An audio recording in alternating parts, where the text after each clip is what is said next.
niya taga Bohol kay wa masya ko kibaw taga diin yang bana mo ali ang sulti taga Usa ka babaeng walay sapot ang kanunay makita nga naglaroy-laroy sa kadalanan sa barangay Paho, Dakbayan sa Lapu-Lapu. Luyo sa mahukmanong mga mata nga nagtanaw kaniya ang kalbaryo nga iyang nahiaguman mao'y mihatod kaniya aron hikalimtan ang kalibutan nga naghatag kaniya sa kapaitan.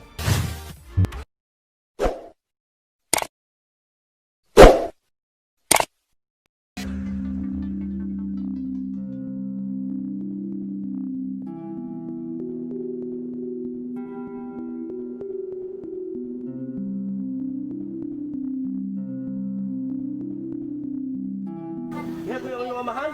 Ingat mo yung papa. Estado makapagal arroyo. minyo ni nya ang bana kuno niya taga Bohol kay wa masya ko kibaw taga diin yang bana mo ali ang sulti taga Bohol. Nya karon may anak ni silang tulo, ang duha gidalas bana, ang usa tuas iyang isuon sa Manila. Kulatado si ang bana.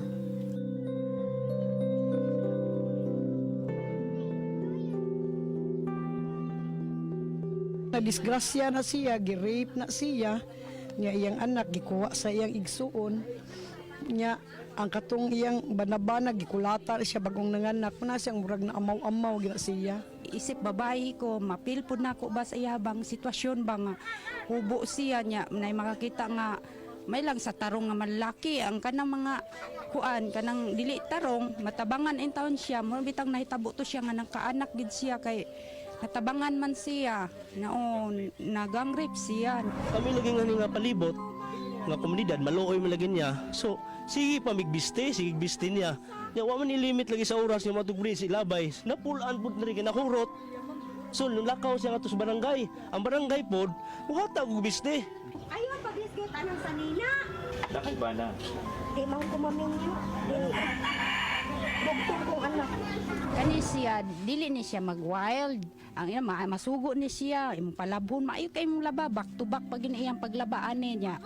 Mo gini di gini sa kapungan bisag among pakanon diri pag ingon nga ayaw gyud lakaw ping diri lang pero mulakaw gid siya. Ginuangan siya may standby.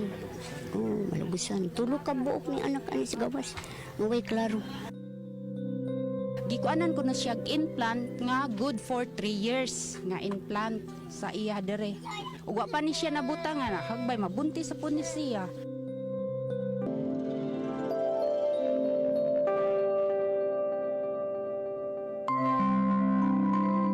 Yanong bakaldi. Inaot pa unta nga ang karimong anak imo untang kuanon ba at timanon imong tagdon kay naa diri makita man nimo siya unsa iyang kahimtang. Oh, amahan man jud ka.